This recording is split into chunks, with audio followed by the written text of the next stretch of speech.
Greetings. I am Chris Arul A. Pinales and I will be discussing on the issue on the West Philippine Sea. What is it and what's in it? So what is the West Philippine Sea?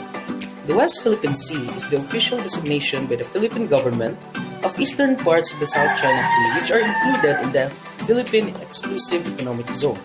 It is the western side of the Philippine archipelago, the Luzon Sea, as well as the water around it, within and adjacent to the Kalayaan Island Group and Bajo de Masinloc, also known as Scarborough Shoal.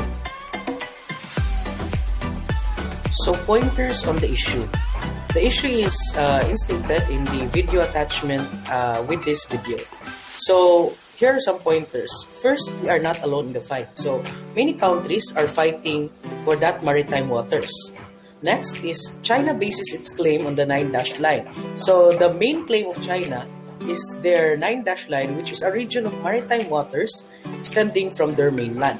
And this is not in the UN sovereign of the countries. So the new law of sovereignty is that the country must have a water that is only near to its mainland.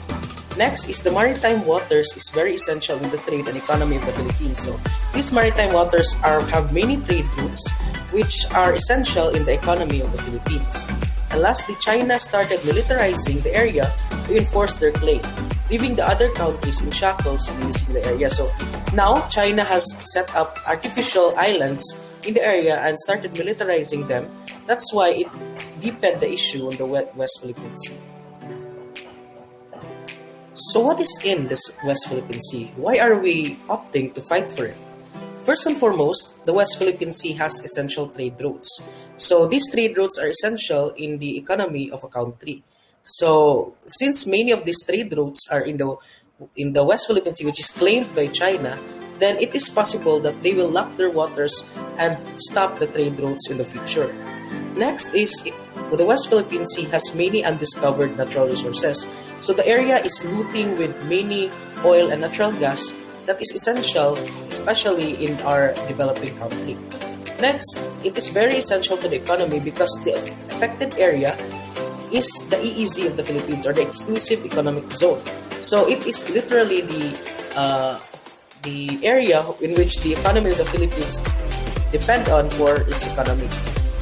Next is it is very threat to our sovereignty, for it literally invades the area of responsibility of the Philippines. Now that we have discussed how important the West Philippine Sea is to our country, let us discuss our options in fighting for it. The first option, and I think personally is the nuclear option, is that we go to war and claim the maritime waters. I said it to be nuclear because literally we have quite a small chance in winning the fight. And even for a slight chance that we win the fight, the consequences of the war would put the Filipino people in a hard place. The second option would be to wait and see. Although a safe choice, but still not a recommended choice long term, since China will just continue to claim areas until they will ultimately colonize our country. Third choice would be to go diplomatically and confront the Chinese leaders and have a peaceful discussion on setting up boundaries in the area, settling up at a decision that both parties can agree on and ultimately stop the dispute. But one question now lies, can we really reach concession? The fourth choice would be to forge alliances towards other countries that are also affected by the claim of China. As they say, we are stronger united than we are alone. The question now lies, is it enough to defeat China? The last choice would be to hand the decision over to the United Nations and let them decide on the fate of the West Philippine Sea. But this brings us to the question, are we assured that their decision will be fair? Especially that China has very much weight on the United Nations. We are truly burdened by our choices. But this one could affect not just us, but our future generations as well. Now this is the end of the video. I hope you have learned something while watching the video. Now let me leave you this quote. The hard part in decision making is not the burden of the choice, but the weight of the consequence.